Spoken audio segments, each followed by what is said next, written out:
Bienvenidos a la clínica de problemas. En esta ocasión vamos a resolver un problema para Física 2 del texto Guía Física Universitaria. Entonces vamos al enunciado. Esto, el problema es el 22.61 del capítulo donde se estudia la ley de Gauss. Leamos el enunciado. Una esfera aislante con radio A tiene una densidad de carga uniforme ρ. La esfera no está centrada en el origen, sino en R igual a B. Por acá estaría.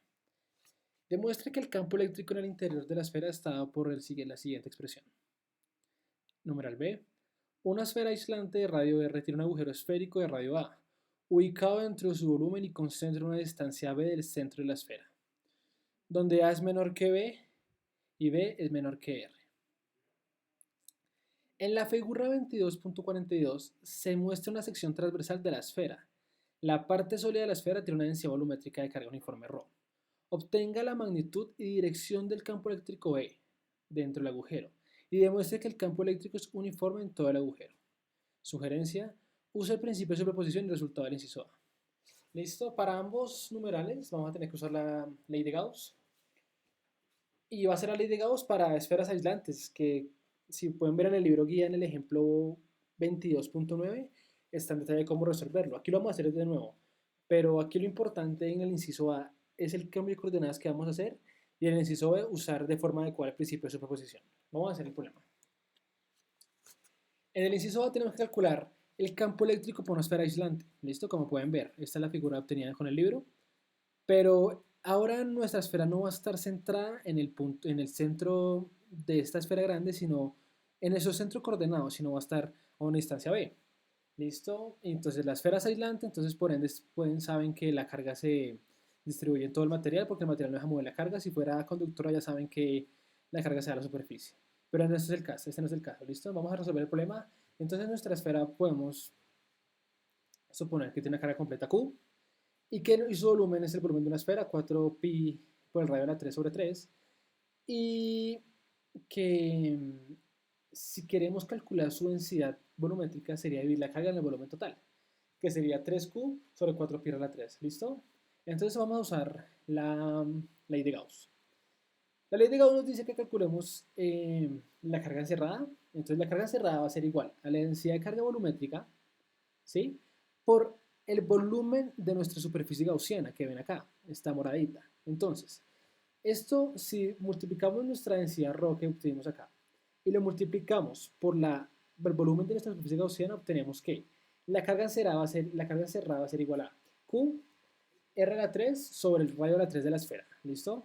Entonces, si calculamos la ley de Gauss, entonces nos podemos dar cuenta que esta carga encerrada va a ser igual al campo por la superficie gaussiana, por la superficie de nuestra superficie, por el área de nuestra superficie gaussiana. Entonces, si cogemos nuestra carga encerrada y la dividimos en epsilon 0 como es la ley de Gauss, y al otro lado ponemos el campo eléctrico por 4 pi lados, que es el área de superficie, obtenemos el campo eléctrico por una esfera aislante, va a ser el siguiente. Pero entonces este campo eléctrico va a estar calculado y orientado desde el centro de la esfera. Aquí pueden ver con el puntero que se los dibujo. El campo eléctrico desde este centro. Pero ahora nuestro centro no es el centro coordenado, sino ese es el centro de la esfera, está a una distancia B de nuestro centro. Entonces, ¿cómo lo calcularíamos? Entonces haríamos un cambio de coordenadas. Como pueden ver, el vector que va orientado desde el centro de nuestro plano coordenado o desde el centro de nuestra esfera grande acá va a ser un R. Vamos a llamarlo R, ¿listo? Y el vector que va del centro de nuestro plano coordenado a el centro de la esfera aislante va a ser B, ¿listo? Entonces, aquí lo ven en el dibujo, aquí le dibujé únicamente los vectores. Como pueden ver, este vector que va del centro de la esfera radialmente hacia afuera, que es el vector que está en el campo eléctrico, se puede reescribir como R menos B. Entonces, el campo eléctrico lo dejaríamos igual, pero ahora nuestra magnitud R va a ser la magnitud de la resta de los vectores, R menos B. ¿Listo? Y este va a ser nuestro campo eléctrico. Entonces lo único que hicimos fue calcular el campo eléctrico de una esfera común y corriente aislante, lo pueden hacer en el ejemplo 22.9 o lo hicimos aquí de nuevo, pero esta vez ya no vamos a dejar nuestra coordenada espacial en el vector de su radio del centro, sino que lo vamos a reescribir. Sigue siendo el radio del centro, claramente, pero ahora va a estar en términos de R del centro de nuestra esfera grande menos B. Aquí le ven la suma vectorial, la resta realmente y reescribimos nuestro vector. Entonces ese sería el ejemplo, el resultado que nos pide el inciso A, aquí lo pueden ver. En el numeral B, eh, nos piden calcular el campo eléctrico en el hueco de la esfera, de una esfera aislante grande que tiene un hueco en una parte de su volumen. Y nos sugiere usar el principio de superposición, ¿listo? Entonces, ¿qué nos dice el principio de superposición para este ejemplo? Que el campo eléctrico de esta esfera con hueco lo podemos calcular como la suma de dos campos.